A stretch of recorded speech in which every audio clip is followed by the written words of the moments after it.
Okay, let's see how we can get our guest on. Yes, it's a she waiting for us on the other side in the person of Erenayo Dorcas Koki. Yes, she's a sport journalist and a media officer with the Flamingos.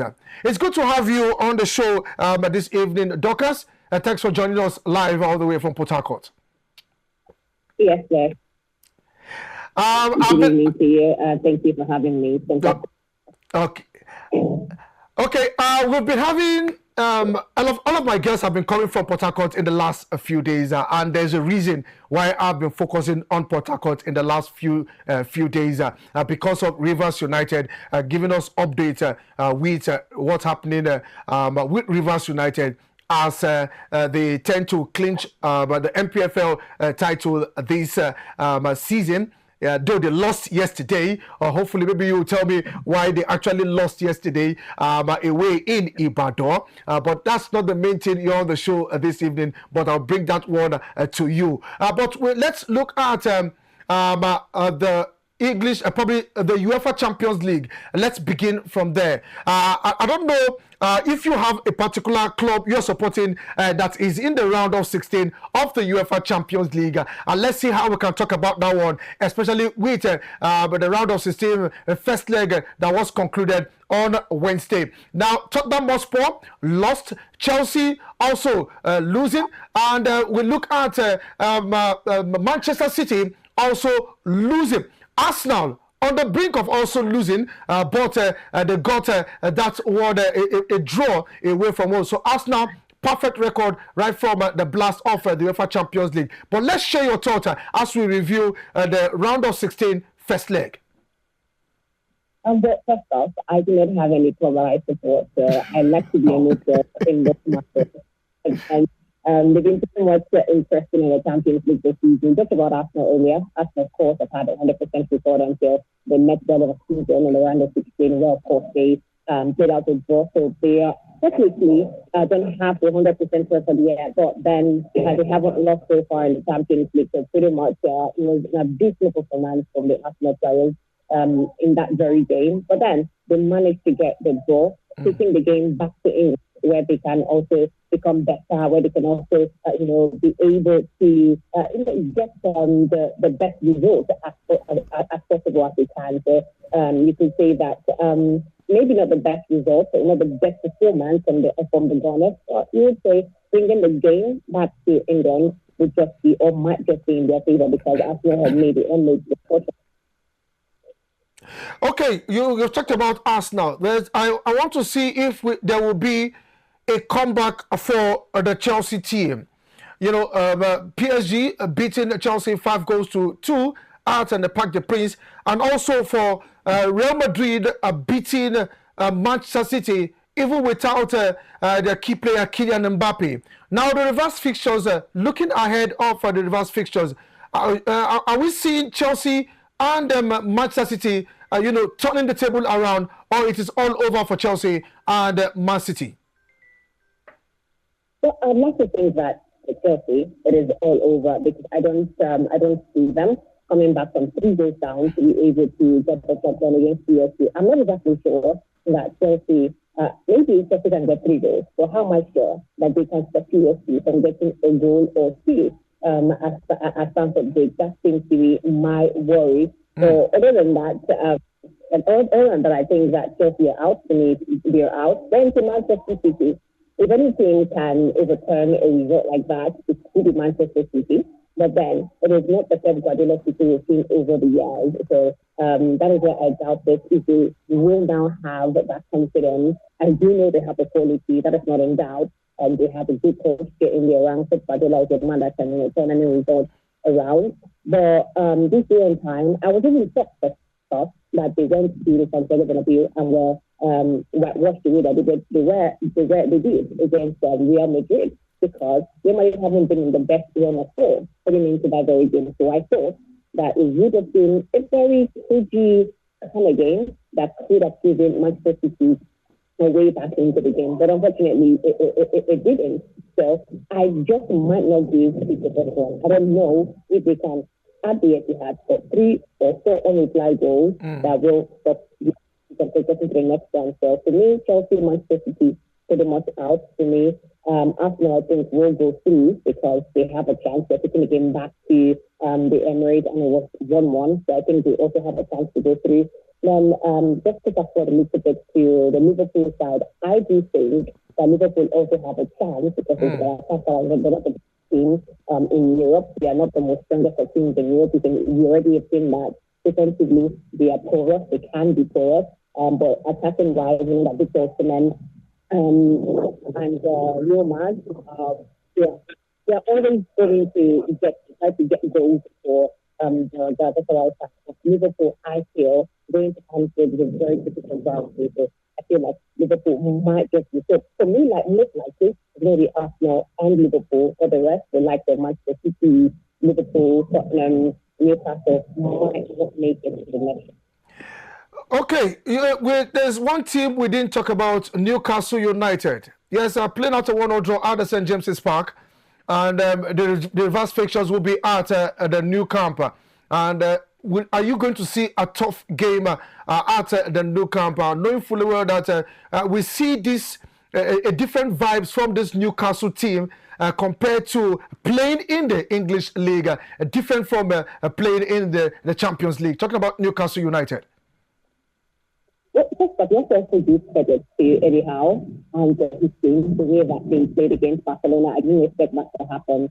I thought that Barca was going to, no matter where they were, was always going to get the results. The Barca play amazing brand of football. But then again, I saw that Hansi Flick and his high line has become a major problem from last minute of the season. And then look at the way Newcastle used that against them and how pacey they are. Zidane did quite well. You just about Joelinton, he used his physicality against the surgery in the middle of the park. And, you know, it was overwhelming for even Lamine Yamal, who thought was going to be the go-to for Barcelona. But it wasn't the case. So it was a pretty good result for Newcastle. Unfortunately, of course, it was in a winning position that they actually had to concede to that 1-0 draw, and it was that painful towards the end of the game. For the last piece of the game, that was when Lamine Yamal was able to get that equalizer through a penalty, which I think was obviously a penalty.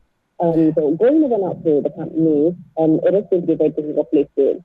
I just would like to advise or ask, I think, I'd like to see Eddie Howe and his boys be compact, be very confident in themselves. Yes, Barca are going to keep that high line. They're also going to come into the game as spicy as they possibly can to be able to progress the next one. But it's going to sound somehow to everybody, and English fans and Spanish fans, that Barcelona will be out of the tournament by Newcastle, but Newcastle, I'm saying that the message. So I'm sure that Barca are going to do all that they can to be able to get the result. But it's going to be a very tough game, especially for Newcastle. But I don't see them going to be tough at the Camp Nou. Okay, now the surprise team in the Champions League is from Norway, Bodo Glimt. I was expecting a tight game against Sporting CP, but eventually they seems to be on a cruise, beating them at home. And do you think they will continue that same line? At least a draw for them away from home will see them through to the quarterfinals. Bodo Glimt this season. Now, I love fairy tale stories. I love the underdog stories. That is what I'm always used.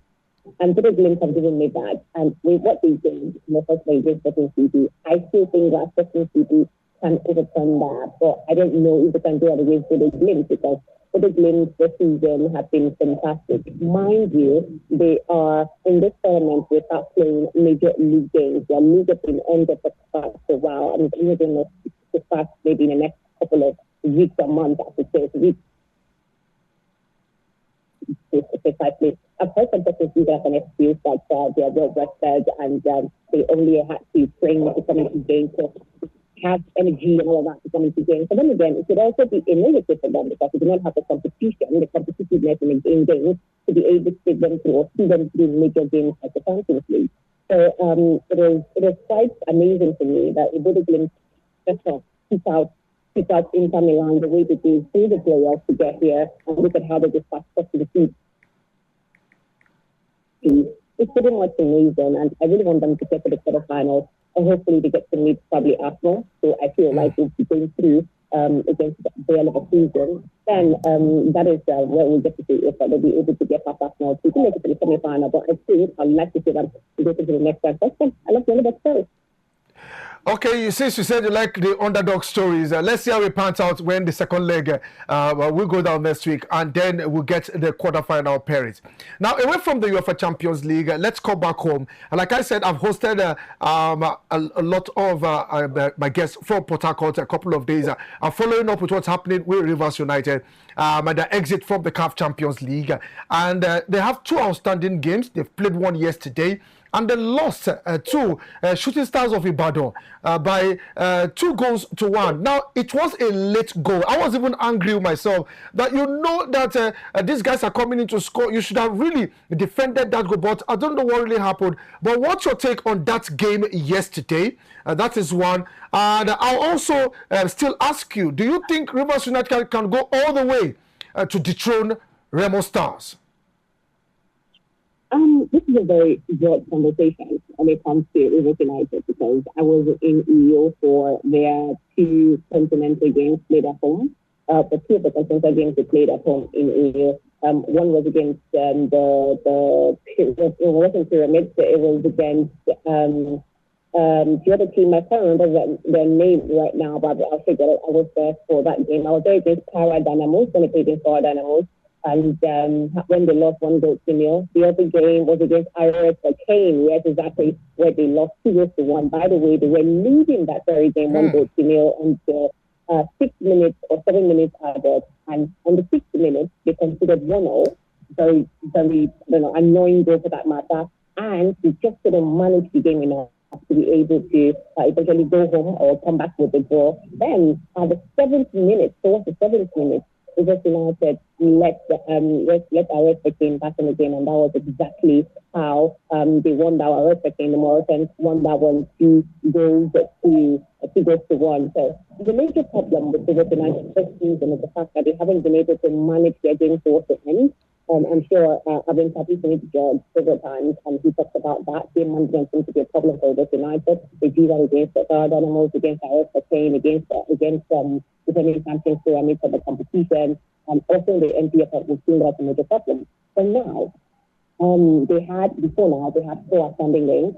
They have won 2 of them, and they went on Shooting Stars. And besides, going to Ibadan, going to the Lekki Salami Stadium, Madam Atinga, is a very difficult ground to go to. Anybody who knows that it's a very difficult place. But then I was watching the game live, and the first goal came in for Shooting Stars, which made it 1-0, and then Rivers United put themselves back in the game, and once again, not being able to manage games towards the end, forced them to lose that ball to just like we talked about. Defensively, they could just lose it, and Stanley Duma would say, they lost concentration. The NPFL is that their teams lose concentration towards the end of the game, and that was the highest position, because if they had exhausted, they would be dead. They pull ahead. Now they have one more outstanding game, which is against Nine Tornadoes, and that's also from home. Can they be able to get the result against Nine Tornadoes to also increase their lead against Rangers at Scotland? Because now I think that if they do not, the title is on. They got themselves back to it. We think that because the team wasn't doing so well when he was in the national team himself, and Samuel Zumodede for that. And when they returned, they picked up. They have 7 goals. They have the highest goals scored in the NPFL this season for Rangers, and I think that's going to be a major worry for Rivers United if they get themselves into a title race. I would love that, because I want to see that more unit and the NPFL. Why not? Everybody do it. Why can't we do it? I know the NPFL is quite difficult to be in, and if it's in that position, then I fear for Rivers United if they will be able to win the title. But I want them to. They have the quality. They have to maybe job to in the first 2 seasons for saying that he won the league, and then he's here now with Rivers United. The first team they didn't do quite well, and now they look like they're in the race for the title. Those players seem to be their problem. But in the last couple of games, they started scoring goals. Victor Mboma go goals for them. You talk about the fact that something will be scored in the last game.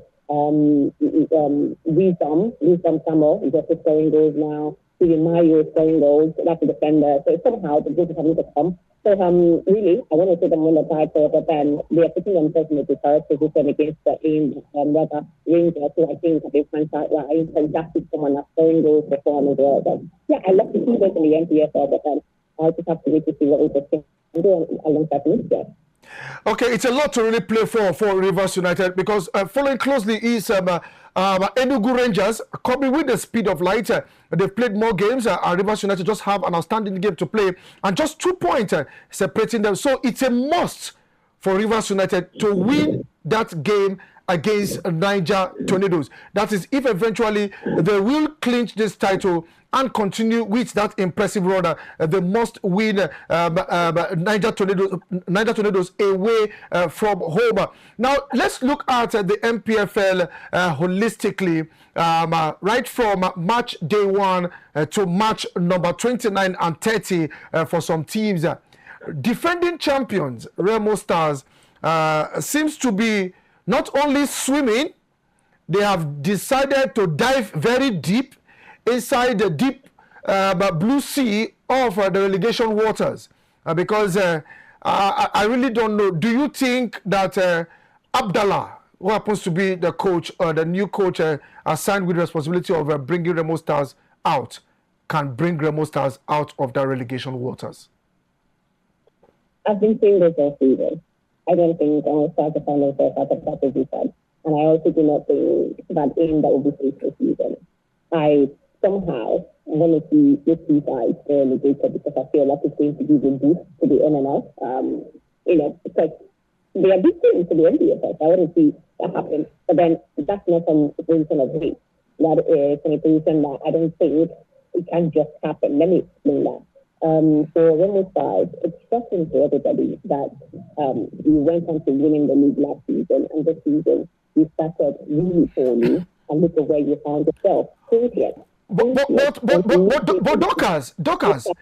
Dorcas, well, I would like to know what is really the problem, because a guest said that most of the crop of players who won the league are out of the country. They shipped out them, they sold them out.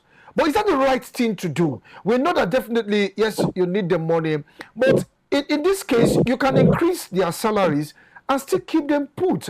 Or is it that we just want to fly out and really get better opportunities out there?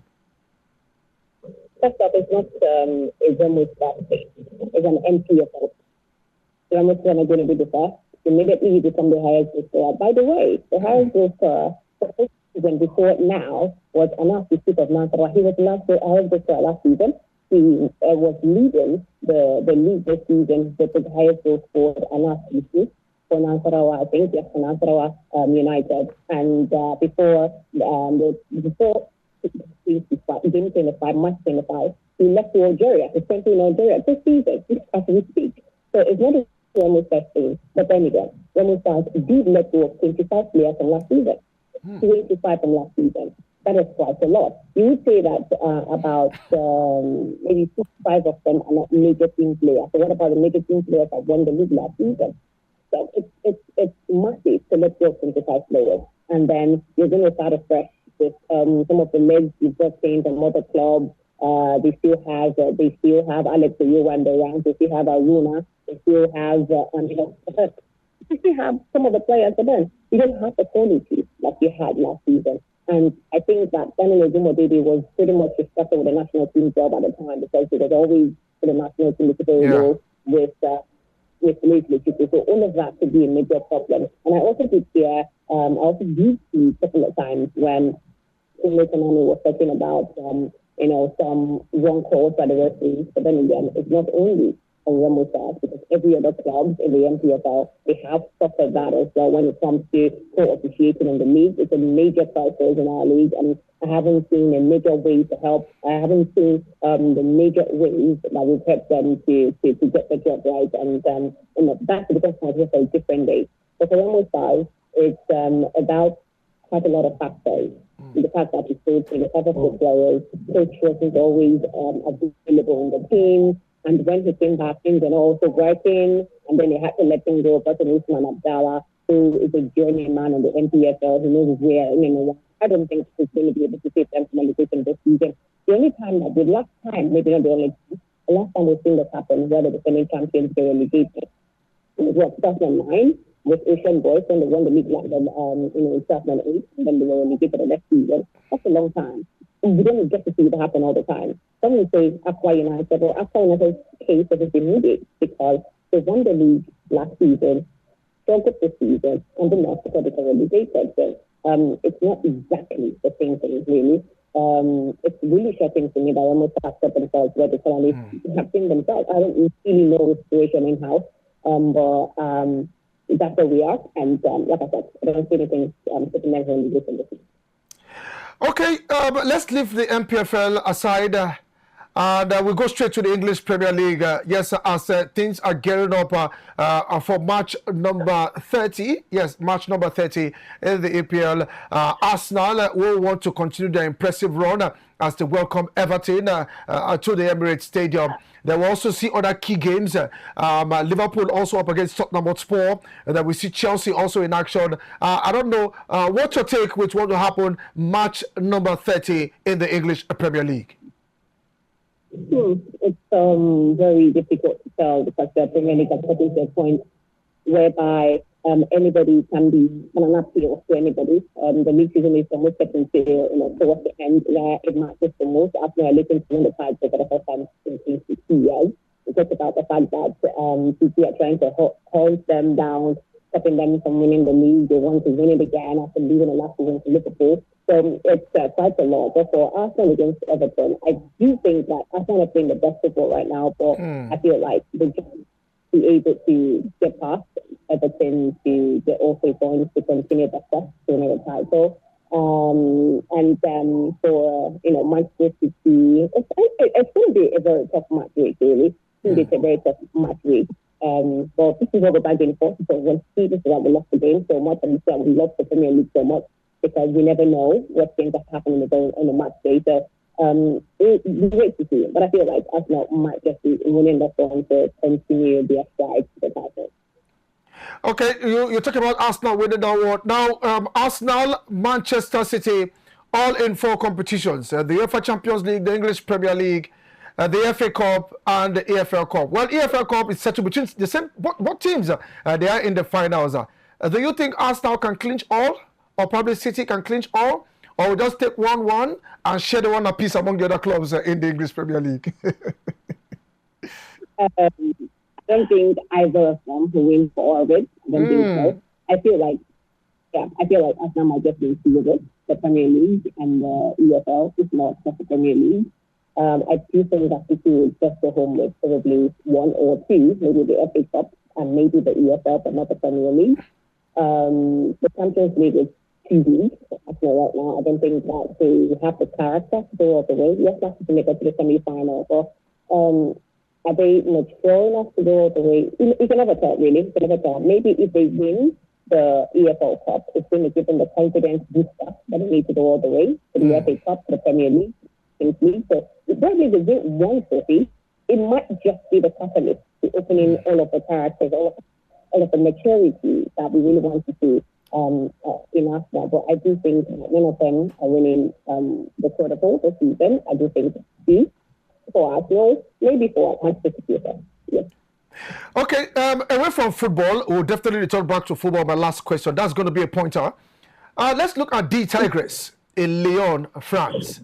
Their opening game against Colombia, they were fantastic. But they lost yesterday to South Korea. They've never lost to Korea before. This will be their 3rd meeting, and this will be their first, them for the first time losing to Korea. But Wakama has said, this is just just put that behind you and focus on your next game against the Philippines. In as much as this is just a tune-up for the girls for the main World Cup later in Germany, because they've all qualified. But let's look at the Tigress so far. The first game the second game. They still have another one against Philippines on Saturday. Then they will take on France and Germany.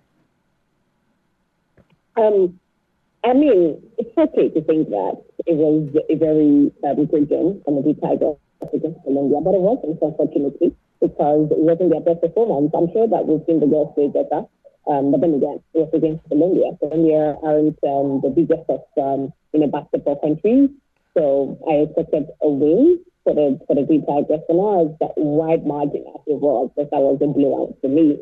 But the first and second quarter, the Tigers didn't play their very best. There were lots of turnovers, lots of missing the free throws, and the quality didn't just shine out. It didn't just come through. It didn't ease out of the players, so to speak. So, in as much as it was a massive victory for them, it wasn't their best performance. And to make it all worse, they got worse against the South Koreans, who, like you already said, they haven't lost in the last two meetings which were at the Olympics, so 2004 and the 2016 editions, where the one 2004, I think they won by 4 points, and then the one in 2016 was about 2 points or thereabouts. So that's how close they have been over the course of the years. They have met, and the Koreans, according to Wakama, they were physically better than our players, and if you watch that game, you would agree. And I wonder why that was. And some are saying fatigue, but then they had in the time. Look at from Mitamu Kamara, there was Musa Mujimatu, there is even a Kalo, there is a Nabosil, and you talk about Palace, look, the players that we have them, they have the quality, they have the energy, the strength, and the ability to run round, ragged, anything that we need. But I think lots of turnovers, and that game against South Korea did not help our cause. And like Rano said, this is not a major worry. They're going to learn from it and get better against the Philippines, and then Germany, and then France, all of those games that they eventually have to play. They've already qualified, so there's nothing to worry about. They're qualified, yes. The games that would help them, get better, prepare themselves better for the major events, which is going to happen in Germany. So I just want to see the girls play better. I want to see them use their strength even more, which I think they have lacked in the last 2 games. I want to see them get better. Maybe when they meet better oppositions like Germany, like France, they might just be able to do better, because we've seen that happen against the US, against the Canadians, and we've seen all of that happen. But I think we now have to learn to talk about the physicality and the South Koreans. I want the girls to bring out that in their next game.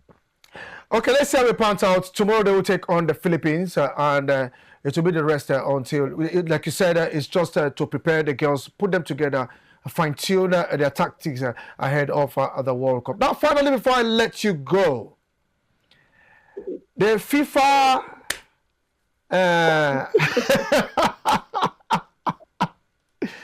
it seems everybody is waiting for it, and FIFA just want to put 2 people in the dark. Now, are you part of those who are itching that Nigeria should go to the World Cup? Knowing fully well, some will say they are trying to use the back door. Some will say, okay, these guys, they erred and they need to be punished. But Dorcas, why the silence from FIFA? Why? Why is FIFA not saying anything? This is over 3 months, if I'm not mistaken. Why is FIFA silent on this? That is a question that only FIFA can answer and will answer, probably in the next couple of days or what to do, because the qualifiers, the intercontinental playoffs, it's happening in the next couple of weeks from now. So it's only for FIFA to be able to answer that question. But I'm not eating to see Nigeria at the World Cup. We had our chances, we had 2 chances to qualify.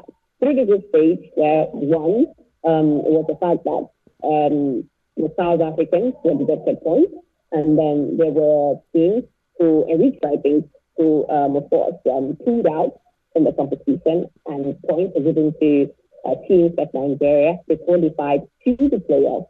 They won Gabon, met DR Congo, but not as good as they were against the ball, and they lost their penalties to DR Congo, and they're out, right? So that's or not, it's still away. If they have a valid reason, which I think makes sense. Some have argued that DR Congo laws are not laws used by FIFA. But then again, the law simply says, FIFA law says you have to be a citizen of the country. So if you are not a citizen of a country and are sent to DR Congo, you only have to have one passport. That's one passport. It's from a citizen. So if you have two passports, then you're not a valid citizen, right? So if you're not a valid citizen, then the rules of FIFA come into play.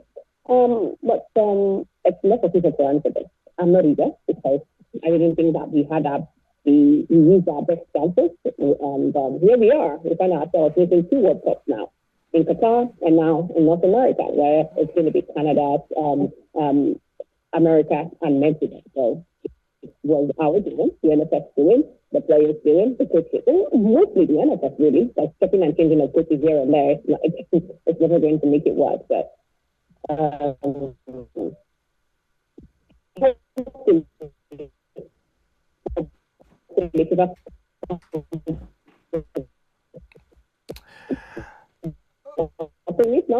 think it's okay. Okay, let's see how it goes with that. A couple of weeks from now, less than 2 weeks, if I'm not mistaken, and hopefully we'll see what FIFA will say. If they decide to keep mute, then DR Congo should be heading straight to the World Cup. Well, I truly appreciate you, Dorcas, for your taking out time to join me this evening. Just like we said, we're trying to keep to time so you can run up to do other things. Hopefully, we might be coming straight to the Adokia Mesamaka Stadium on the 24th of May. If Rivers United will definitely clinch the MPFL title, then we'll celebrate with you guys in Port Harcourt. Thank you so much. We'll do this again some other time. Truly appreciate you, Dorcas, and have a blessed evening. And this is where you're welcome. And this is where we draw the curtain on the show this evening. It has been an interesting one. Running a review of games from the weekend, from the week rather, the UEFA Champions League, and looking at the games that we go down this weekend, and also looking at the Nigerian Premier Football League and that big verdict from FIFA. Everyone is still waiting. But just like you said, Nigeria had the opportunity to go to the World Cup, but they blew it. Okay, like I said, this is where we draw the curtain. Join me again on Monday, 8:30 on the Breakfast Show, as we tend to review all the games from the weekend. I am Ijoma Victor. Do you have yourself a beautiful weekend?